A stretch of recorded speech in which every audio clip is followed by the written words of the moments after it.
The last thing I noticed in Washington, D.C. propelled me on a virtual journey around the world. Remember the pair of interlocking triangles surrounding the White House? It struck me that the horseshoe-shaped lawn in the White House backyard looked a lot like the Bluestone ring at Stonehenge. That got me thinking how these two triangles together form a 5 by 12 rectangle that has the same proportions as the station rectangle at Stonehenge.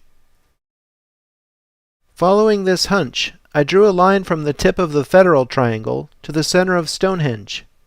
Later on, I happened to zoom into New York City when this layer was on, and saw that the alignment perfectly bisects Central Park.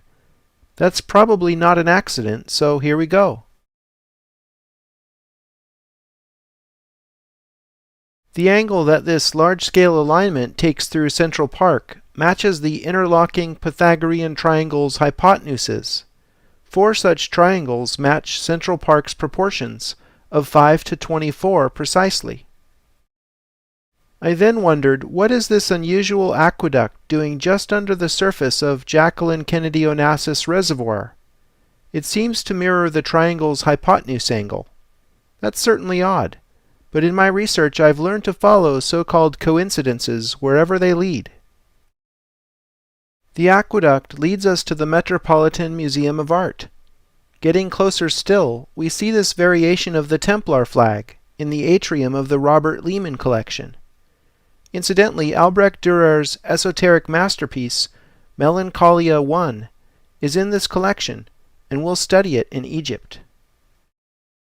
In case you're thinking I'm imagining connections where none exist, right outside this room is one of the oldest artifacts in North America, a 3,500-year-old Egyptian obelisk from Heliopolis.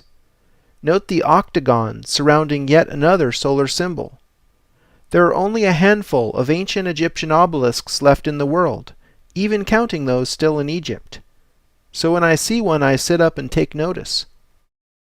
This obelisk is the twin of Cleopatra's Needle in London. Egyptian temples typically had paired obelisks at their entrances, so the obelisks now in New York and London used to together frame the entrance to a temple in Heliopolis.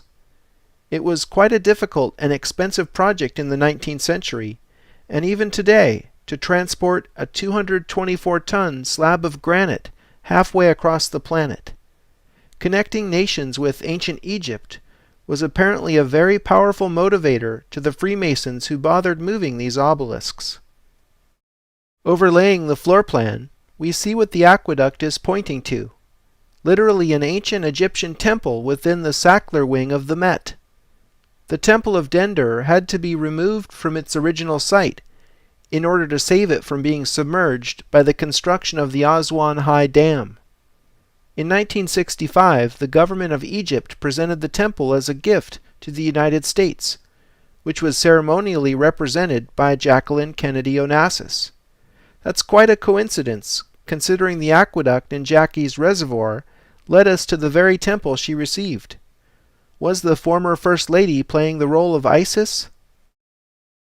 While we're in New York, let's take a look at one of the most famous tourist spots and greatest symbols of America, and visit the Statue of Liberty.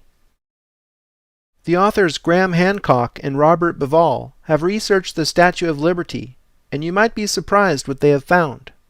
French sculptor and well-known Freemason Bartholdi designed the colossal statue originally for the opening of the Suez Canal in 1867. Fellow Freemason Gustave Eiffel, who was later made famous for his Parisian Tower, was commissioned as the statue's engineer. It is said Bartholdi modeled the sculpture after the Roman goddess Libertas.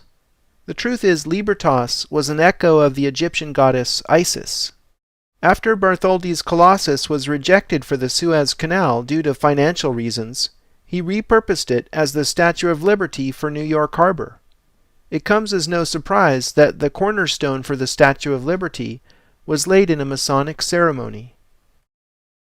Researcher Jim Allison has connected the dots and identified the triangle between Giza, Pharos, and the opening of the Suez Canal. The angle of this triangle matches the slope of the Great Pyramid and looks like the Greek letter delta, which beautifully echoes the Nile Delta. The Colossus of Rhodes was one of the 7 wonders of the ancient world. The giant statue that stood on the island of Rhodes depicted Apollo, god of the sun, who also wore a crown of 7 rays. 7 rays is very interesting in light of the culmination of the initiation ceremony into the cult of Isis.